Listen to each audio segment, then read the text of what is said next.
किशोरी को उसकी पीड़ा से मुक्ति दिलाने सिद्धार्थ ने अपनी तलवार उठाई थी कि मदन चिल्लाते हुए पीछे से आया और सिद्धार्थ पर पीछे से जोर से वार कर दिया। सिद्धार्थ जोरों से जमीन पर गिर गया और उसकी तलवार भी हाथ से छूटकर गिर गई। उसी समय मदन आग बबूला होने लगा और जो इतने समय से अदृश्य था सबके सामने प्रकट हो गया। वो जमीन से कुछ फुट ऊपर उठा हुआ था। सुजान उसे देखकर चौंक गया। आज भी मदन हूबहू वैसे ही दिख रहा था जैसे 100 साल पहले दिखता था। बस उसकी आंखों का रंग बदल चुका था। उसकी आंखें उसकी आत्मा के समान काली हो चुकी थी। सारे लोग उसे देख के भयभीत हो गए। मदन ने गुस्से में कहा, हिम्मत कैसे हुई मेरी किशोरी को मुझसे दूर करने की? मदन और किशोरी एक दूसरे से कभी जुदा नहीं हो सकते। तब सिद्धार्थ ने गुस्से में जवाब दिया, तुम और किशोरी एक थे ही कब? तुम्हारा भ्रम है कि तुम्हारी और किशोरी की कभी कोई प्रेम कहानी थी। सच तो यह है कि तुमने किशोरी से कभी प्रेम किया ही नहीं। तुमने सिर्फ उसके जिस्म से प्यार किया और किशोरी ने तो तुम्हारे जिस्म से भी कभी प्यार नहीं किया। और यही बात तुम्हें खटक रही थी। तुम्हारे अहम को यह बात स्वीकार नहीं हुई कि एक लड़की तुम्हें छोड़कर किसी और के साथ विवाह कर सकती है। इसी अहंकार के चलते तूने उसके होने वाले पति मुंगेरी को भी मार दिया और किशोरी का शारीरिक शोषण करते रहे। इससे भी तुम्हारा मन नहीं भरा तो तुम उसे इतनी भयंकर पीड़ा देने लगे और जैसे जैसे उसकी पीड़ा बढ़ती गई तुम्हें और मजा आने लगा। तुम्हारे जैसा नीच और गिरा हुआ इंसान इस दुनिया में और कोई नहीं है। तुम प्रेत होते हुए भी मानसिक रूप से पीड़ित हो। सिद्धार्थ के मुंह से कड़वी बात सुनकर मदन को और भी गुस्सा आ गया। उसने अपनी शक्ति से चारों ओर तेज हवा फैलानी शुरू कर दी। चारों ओर धूल और मिट्टी उड़ने लगी। किसी को भी कुछ दिखाई नहीं दे रहा था। इतने में गौरी ने किसी तरह सिद्धार्थ को पकड़ के उसे सहारा देते हुए खड़ा किया। सिद्धार्थ और गौरी उस तेज धूल और मिट्टी की आंधी से खुद को बचाने की कोशिश कर रहे थे। इतने में सुजान ने मदन के पीछे जाकर मदन के सर के ऊपर एक काला कपड़ा डालकर उसे जोरों से अपने हाथ से कसकर बांध लिया। मदन के सर के ऊपर कपड़ा आ जाने से कुछ देर के लिए धूल मिट्टी की आंधी थम गई। मदन ने तुरंत ही पीछे मुड़कर सुजान का गला पकड़ लिया। दूसरे हाथ से अपने सर पर से कपड़ा उठाकर मदन ने सुजान का गला दबाते हुए कहा, उस दिन तेरी जबान नहीं काटनी चाहिए थी। उस दिन तुम्हें पूरा का पूरा ही काट देना चाहिए था। तेरी माँ को भी तेरे सामने मार डालना चाहिए था, लेकिन मैं मूर्ख था। तुम्हारी माँ को तड़पा तड़पा की मारने की चाह में मैंने उसे भी जिंदा रखा और तुम्हें भी। लेकिन आज मैं अपनी भूल सुधार लूंगा। तुम मुझसे नहीं बच सकते। ऐसा कहते ही मदन सुजान का गला इतनी जोर से पकड़ा कि उसका दम घुटने लगा। मदन सुजान को गले से पकड़कर ऊपर उठाए। इतने में सिद्धार्थ ने पीछे से आकर अपनी चंद्रवीच तलवार से जोर से वार किया और मदन के उस हाथ को काट डाला जिस हाथ से उसने सुजान का गला पकड़ा हुआ था। मदन का हाथ कटते ही सुजान नीचे गिर गया और मदन दर्द से गहरा उठा। सिद्धार्थ ने तुरंत ही मौके का फायदा उठाया और फिर से अपनी चंद्रवीच तलवार उठाई और किशोरी को उसके पीड़ा से मुक्ति दिलाने के लिए उसकी तरफ दौड़ा। मदन अपनी मायावी शक्ति से अपना कटा हुआ हाथ फिर से निर्माण करने लगा। इतने में तेजी से सिद्धार्थ ने किशोरी की तरफ पहुंचकर किशोरी से कहा, अपनी मुक्ति के लिए तैयार हो जाइए। मैं आपको आपकी इस पीड़ा से मुक्ति दिला रहा हूं। मुझे क्षमा कीजिएगा। सिद्धार्थ के मुंह से यह सुनकर किशोरी के मुंह पर आज पूरे 100 सालों के बाद पहली बार मुस्कान आई। यह सुनकर पीछे से मदन जोर से चिल्लाया। इतने में सिद्धार्थ ने तुरंत ही अपनी चंद्रवीच तलवार उठाई और एक ही झटके में किशोरी का सर उसकी धड़ से अलग कर दिया। किशोरी का सर जमीन पर गिरा और धड़ वहीं लटका रहा। किशोरी के प्राण निकल गए। आज 100 सालों के बाद किशोरी को उसकी पीड़ा से मुक्ति मिल चुकी थी। किशोरी की मृत्यु से सिद्धार्थ, गौरी और सुजान की आंखों में पानी आ गया। गौरी ने आंखें बंद कर किशोरी की आत्मा की शांति के लिए प्रार्थना की। किशोरी के मरते ही मदन की मायावी शक्ति समाप्त हो गई। उसका कटा हुआ हाथ आधा ही पुनः निर्माण हुआ था और वो वैसा ही रह गया। मदन, जो अब तक जमीन से 2 फुट ऊपर उठा हुआ था, नीचे जमीन पर आ गया। उसकी सारी मायावी शक्ति समाप्त हो चुकी थी। उसकी मायावी शक्ति से उस कमरे के भीतर जो कुछ भी अदृश्य था वो सब दिखाई देने लगा।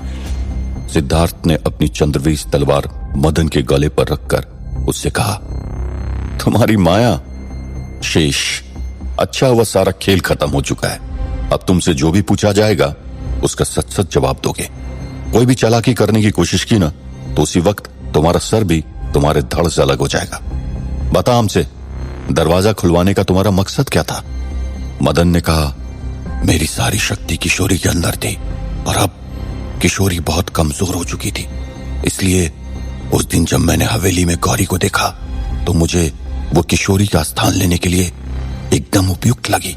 लेकिन वो पूरी तरह से इस योग्य है कि नहीं ये जानने के लिए गौरी का इस कमरे के भीतर आना और कुछ वक्त बिताना बहुत जरूरी था। और ये तभी हो सकता था जब दरवाजा खुले। सिद्धार्थ ने उससे पूछा, और उस दिन गांव में आकर उत्पात मचाना, इसके पीछे तुम्हारा क्या मकसद था? मदन ने कहा, मैं गांव में उत्पात मचाना चाहता था क्योंकि उसके दो कारण थे। एक, मैं जल्द से जल्द दरवाजा खुलवा के गौरी को किशोरी की जगह खड़ा करना चाहता था। दूसरी वजह यह थी कि जब मैंने उन गांव वालों को देखा तब मेरा खून खौल उठा। मुझे याद आया कि इन्हीं गांव वालों की वजह से मेरी और किशोरी की शादी नहीं हो पाने वाली थी। तब सिद्धार्थ ने कहा, लेकिन 100 साल पहले तो ये लोग थे ही नहीं, तो फिर उनका क्या कसूर? तब मदन ने कहा, ये ना सही, इनके पूर्वज तो थे और उनकी गलती की सजा ये नहीं भुगतेंगे तो और कौन भुगतेगा? सिद्धार्थ ने उससे पूछा, और तुम्हारे पकड़े जाने पर हमें मुंगेरी और सुजान के नाम से भ्रमित करना और बूढ़े बाबा को यूं सारे गांव वालों के सामने शर्मिंदा करना, उन्हें पुरानी बातें याद दिलवाकर उन्हें इतना उदास करने के पीछे तुम्हारा क्या मकसद था? तब मदन ने कहा, उन्हें मैं सबक सिखाना चाहता था। सारे गांव के सामने उन्हें उसी तरह बदनाम करना चाहता था जिस तरह एक दिन उन्होंने मुझे बदनाम किया था। एक दिन मैं एक पेड़ के ऊपर चढ़कर किशोरी के कमरे में झांक रहा था। ये बूढ़ा बाबा वहां से गुजर रहा होगा और किशोरी के कमरे में ताक झांक करते हुए मुझे देख लिया तो उसे उसके काम से मतलब रखना चाहिए था। बिना वजह शोर मचाकर गांव वालों को इकट्ठा किया और उन गांव वालों ने मुझे बहुत खरी खोटी सुनाई थी और मारने की धमकी तक दी थी। इसलिए मुझे उससे बदला लेना था। सिद्धार्थ ने आखिरी में उससे कहा, बूढ़े बाबा और कजरी माई को तुम्हारी माया से आजाद कर फिर से लौटा दे। इस पर मदन ने कहा, कजरी को तो मैंने अगवा किया है, लेकिन बूढ़े बाबा को मैंने अगवा नहीं किया। सिद्धार्थ ने गुस्से से कहा, झूठ मत बोल, तुम्हारे झूठ बोलते ही तुम्हारी गर्दन उड़ा दूंगा। सिद्धार्थ की इस बात पर मदन सिद्धार्थ को एक दीवार के पास लेकर गया जिसके ऊपर एक निशान बना हुआ था। उस निशान को देखकर गौरी ने कहा, यह वही निशान है जो मैंने उस सफेद दीवार पर देखा था जब मेरा बाबा के साथ संपर्क हुआ था। तब मदन ने कहा, जी हां, ये निशान मेरा नहीं, मैं सच कह रहा हूं, मैंने तुम्हारे बूढ़े बाबा को अगवा नहीं किया। उसे अगवा करने वाला कोई और है और वो बाबा को कभी आजाद नहीं करेगा क्योंकि उसकी बूढ़े बाबा से बहुत पुरानी दुश्मनी है। अब क्यों है, कैसे है, वो मैं नहीं बता सकता। सिर्फ इतना बता सकता हूं कि वो उस दरवाजे के भीतर है। मदन ये कहते हुए दक्षिण की तरफ एक बड़े से दरवाजे की ओर इशारा किया जो पहले नजर नहीं आ रहा था, लेकिन प्रीत की मायावी शक्ति खत्म होते ही दिखाई देने लगा था। मदन ने कहना पूरा किया ही था कि उसने सिद्धार्थ की चंद्रवीर तलवार उसके हाथ से छीनकर अपना गला खुद ही काट लिया। सिद्धार्थ कुछ कर पाए उससे पहले मदन ने अपने प्राण त्याग दिए। उसके प्राण निकलते ही उसका शरीर धूल में बदल गया। सिद्धार्थ, गौरी और सुजान ये देखकर हैरान रह गए। मदन के मरते ही उसकी बची कुची मायावी शक्ति भी खत्म हो गई थी। कुछ क्षण में अचानक एक दीवार से एक बूढ़ी औरत बाहर निकली जिसे देखते ही सुजान एकदम से रो पड़ा और भाग कर गया और उस औरत के गले लग गया। वो बूढ़ी औरत भी उसके गले से लग गई और दोनों रोने लगे। सिद्धार्थ को समझने में देर नहीं लगी कि वो सुजान की मां कजरी थी। कजरी भी मदन के कैद से मुक्त हो गई थी। सिद्धार्थ और गौरी वहां गए और कजरी के पैर छूकर अपना परिचय दिया। सिद्धार्थ को खुशी थी कि सुजान को अपनी मां मिल गई थी, लेकिन उसे बूढ़े बाबा की चिंता सताने लगी थी। उसे लग रहा था कि इस दरवाजे की गुत्थी सुलझते ही बूढ़े बाबा उस अनजान जगह से आजाद हो जाएंगे, लेकिन ऐसा नहीं हुआ। इसलिए सिद्धार्थ निराश हो गया था। उसने उस दरवाजे की तरफ देखा और वहां जाकर उस दरवाजे को खोलने का प्रयत्न करने लगा। तब उसका ध्यान उस दरवाजे पर लगे बड़े से ताले पर पड़ा, जिसकी चाबी वहां पर नहीं थी। सिद्धार्थ ने आसपास में सब जगह पर चाबी ढूंढने का प्रयास किया, लेकिन उसे उस दरवाजे की चाबी कहीं पर भी नजर नहीं आई।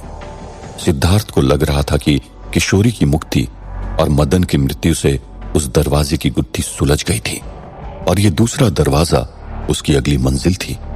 लेकिन ये सोचना उसकी भूल थी, क्योंकि अभी भी दरवाजे की गुत्थी सुलझी नहीं थी। सिद्धार्थ या गौरी दोनों में से किसी को भी अंदाजा भी नहीं था कि दरवाजे की गुत्थी सुलझाना तो अभी बाकी था। सिद्धार्थ और गौरी को कुछ ढूंढते हुए देख कजरी उनके पास आई और उनसे पूछा, आप लोग कुछ ढूंढ रहे हो? सिद्धार्थ ने कहा, इस दरवाजे की चाबी अथवा चाबी तक पहुंचने का कोई सुराग। तब कजरी ने अपनी साड़ी के पल्लू में बंधी हुई गांठ को खोला और उसमें से चाबी निकालकर सिद्धार्थ के हाथ में थमा दी। कजरी के पास उस दरवाजे की चाबी देख सिद्धार्थ चौंक गया। तब कजरी ने कहा, चौंकने की जरूरत नहीं है बेटा, इसके पीछे भी एक कहानी है जो वक्त आने पर मैं तुम्हें जरूर सुनाऊंगी। फिलहाल यह दरवाजे को खोलो, लेकिन सावधान, इसके पीछे जो है बहुत खतरनाक है। वैसे तो मुझे तुम्हें इस दरवाजे को खोलने से रोकना चाहिए, लेकिन मैं ये भी जानती हूं कि जब तक तुम इस हवेली के सारे दरवाजे का राज सुलझा नहीं देते, तुम अपनी मां को शैतान की कैद से मुक्त नहीं करवा पाओगे। मेरी इन बातों से तुम्हारे चेहरों पर हजारों सवाल दिख रहे हैं, लेकिन उन सब का जवाब देने का ये मौका नहीं है। समय आने पर तुम्हें मैं सब कुछ बताऊंगी, लेकिन इस वक्त हम दोनों का यहां से जाना बहुत जरूरी है। इसलिए तुम दोनों अपने मकसद में आगे बढ़ो। हम तुम्हें कुछ समय बाद फिर से मिलेंगे। इतना कहकर कजरी सुजान को लेकर वहां से चली गई। कजरी की बातों से जवाब कम पर सवाल कहीं ज्यादा पैदा हो गए थे सिद्धार्थ के मन में, जैसे उनके पास चाबी कहां से आई, उन्हें सिद्धार्थ और उसके मां को खोजने के मकसद के बारे में कैसे पता चला, वगैरह वगैरह। लेकिन इस वक्त सिद्धार्थ के हाथ में चाबी थी और सामने ताला, और समय था दरवाजा खोलकर उस रहस्य से पर्दाफाश करने का जिसने बाबा को अगवा किया था। सिद्धार्थ ने उस चाबी को ताले में डालकर दाईं तरफ घुमाई। चाबी को एक बार घुमाने से वो ताला थोड़ा सा खुला और दरवाजे के पीछे से अचानक ढोलक के बजने की आवाज आने लगी। सिद्धार्थ ने वो चाबी दूसरी बार घुमाई, ताला थोड़ा और खुला। इस बार ढोलक के साथ घुंघरू की आवाज भी आने लगी। सिद्धार्थ और गौरी ने एक दूसरे के सामने जिज्ञासा भरी आंखों से देखा। सिद्धार्थ ने तीसरी बार चाबी घुमाई, ताला थोड़ा सा और खुला। इस बार ढोलक और घुंघरू के साथ सितार बजने की भी आवाज आने लगी। सिद्धार्थ ने चौथी बार चाबी घुमाई और इस बार ताला पूरी तरह से खुल गया और इधर से आ रही आवाज एकाएक बंद हो गई। सिद्धार्थ ने वो ताला उस दरवाजे से निकाला और बाजू में रख दिया।